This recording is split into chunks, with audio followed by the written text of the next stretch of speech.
watching this story. We covered it yesterday. It was part of our poll question that we asked our audience, which was, should the Decoy plane still have taken off? There was a lot of hubbub about the president switching planes in Turkey because there was a threat on his life. And people said, how could he get on that plane?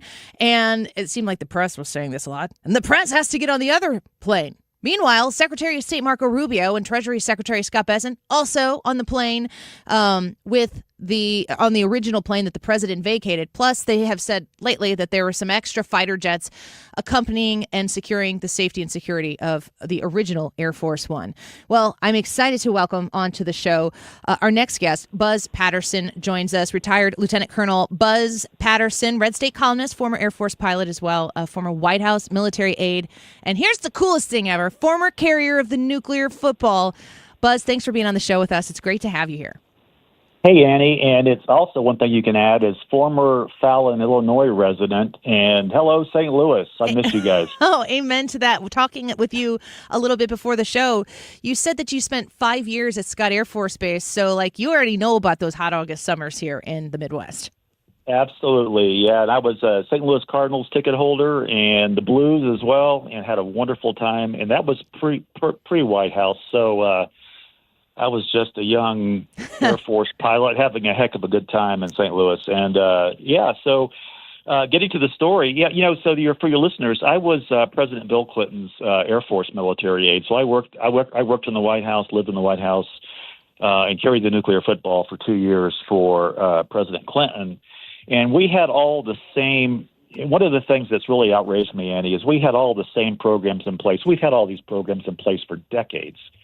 And these programs, the same programs that protected President Clinton, are the same programs that protected President Bush, President Biden, President Obama, and President Trump now twice. I mean, this is nothing new, Annie. And we've been doing this for a long time. And the outrage has really, I think, placed our process, our security processes, and the protection of the presidency and our republic, actually, at grave danger because of these leaks.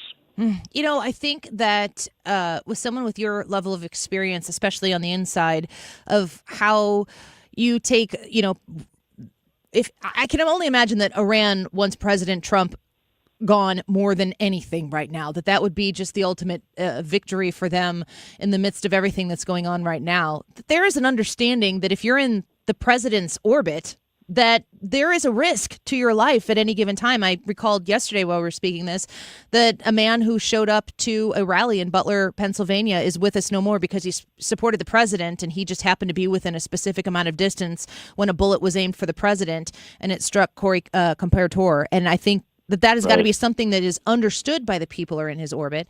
But at the same time, there's got to be an enormous amount of security measures that are implemented to keep the president and the people around him safe. And every time I hear about all these details and a lot of people saying we need to know more, I'm like, I don't know that we do. I don't know that makes those people more safe.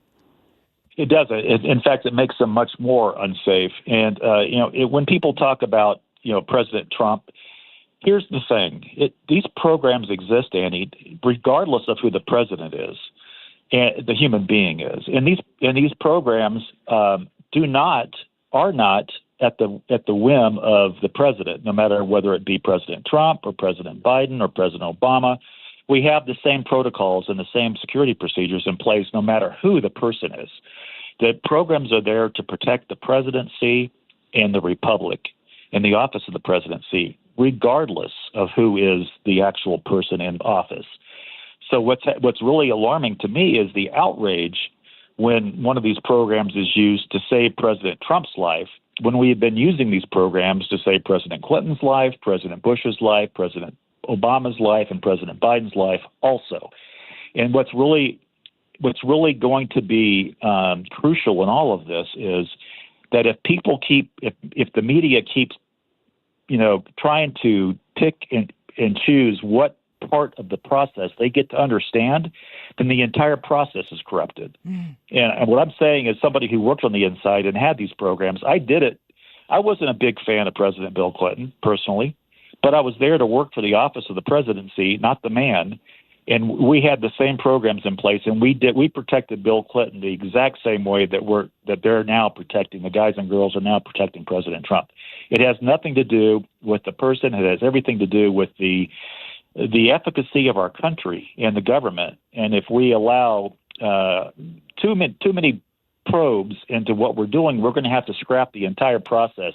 And that doesn't make anybody safe. Yeah. Not the president, not Secret Service, not the military that supports him, not the military aid. It doesn't help anybody. It only serves to endanger our republic and endanger whoever happens to be occupied in the White House. You know, I was thinking about the part of the story where they talked about how the Secret Service told the press to close their shades on Air Force One as they were, I guess, departing or making the whole flight. And right. that was kind of highlighted as a key part of the story, as if there was some secrecy behind it. But I just finished watching The West Wing again for the second time through, and there's a whole episode where the Secret Service tells them to, and I thought if it could be in the West Wing in the 90s and the early 2000s, then something like this isn't, these are measures that are put in place for particular reasons. And, I would assume, how do you balance in your assessment of understanding the necessary security and, of course, the American public's right to know what's going on with their government? How do you balance where that line should be drawn as to what is the people's business and what is necessary for the nation's security? Outstanding question, Annie. That's a really good question. And I'm going to put this in the most simple terms that I possibly can, is that the right to understand, the reason why this country has classified information is that we don't want everybody to know exactly what's going on, because classified information becomes moot if you allow CNN and WAPO and everybody else to get into it and know what's going on. That's why we have a classification system. That's exactly why back in the early 1900s, late 1800s, whenever this country decided that we wanted to protect certain information, we did it, and we've done it successfully until now. And that's what really troubles me. And I, again, it's not about President Trump. And here's the other thing that people don't understand, Annie, about this situation. President Trump, the president, no matter who he is, has absolutely no say in what happens in protecting his life. President Clinton didn't have any say. President Bush didn't have any say. Biden didn't have any say. When the president's life is threatened, there's an apparatus that kicks in, and he doesn't have any say anymore, because we don't want the ego to get involved, regardless of who the person is. We want the process to work and to save the presidency. So Trump didn't have anything to do with this, just like Biden wouldn't have anything to do with it. Right. It's not his call. It's the Secret Service and the military's call, and that's exactly what happened. We're speaking with retired Lieutenant Colonel Buzz Patterson. I'm thinking about when I heard you say earlier in our conversation, you served for President Clinton, and, it's not about how your politics align with him. You served the office of the presidency. It's strange to me to hear you talk about how, the man Donald Trump doesn't have a say in that protection plan, which is the president, the man in the presidency himself having respect for the office of the presidency, which is bigger than any one man or woman that inhabits it. Amen. And that's exactly right. And I think Trump realizes his role in all honesty, but President Clinton did too. He understood that, hey, boss, when we tell you you have to do this, you have to do it. And Clinton got it, and Trump gets it, because at that point, they quit being the president and they started being the protectee. And it's a very fine line, and the Secret Service guys and girls can probably speak to this much better than I can. I was a part of the process, but I wasn't a Secret Service agent. So there's that. I was the guy that was in charge of all the military assets that would respond accordingly, which includes exactly what happened in Turkey, for example. The VC-25 that we had on alert, ready to go, is there by design. It wasn't anything that we dialed up at the last minute. We do this everywhere we go in the world, and we've done it for probably 30 or 40 years. This is not rocket science. We've been doing this, and it needs to be left alone. Can you speak to the decision process or whatever context you can provide to us? President Trump has a threat on his life. He's removed from Air Force One. He's clandestinely put onto a different plane that is, I assume, been deemed safe, or at minimum safer than the other one that he was on. But Secretary of State Marco Rubio, Treasury Secretary Scott Bessent, still on Air Force One. Right. What's the thought process behind saying this plane is not safe enough for President Trump, but the Secretary of State and the Treasury Secretary are going to be on it? Well, in my opinion, it had nothing to do with the safety of the airplanes. It had everything to do with the decoy. So you've got to put this into tactical terms. The airplane that we had on standby, and there's always, just to take a step back, on international trips, especially the war zones, Annie, there's always a number 2 Air Force One for decoy purposes and for maintenance and parts in case the primary Air Force One breaks for whatever reason in some godforsaken country in the world. We have a backup ready to go. We also have the other assets, helicopter and fixed-wing assets, on alert no matter where we are, and all of those airplanes, every single one of them, is safe enough to protect the President of the United States. So, yeah, just goes without saying. I don't think the airplane switch was because of the airplane safety. I think it was pure deception, and it worked perfectly. I love knowing that this type of stuff, that the fail-safes have 3 fail-safes that have 3 fail-safes, that all of this stuff is, and also that it exists in a way. I think it speaks to the integrity and the longevity of the United States of America to know that this office deserves this respect, and the people, the men and women who serve to protect this office.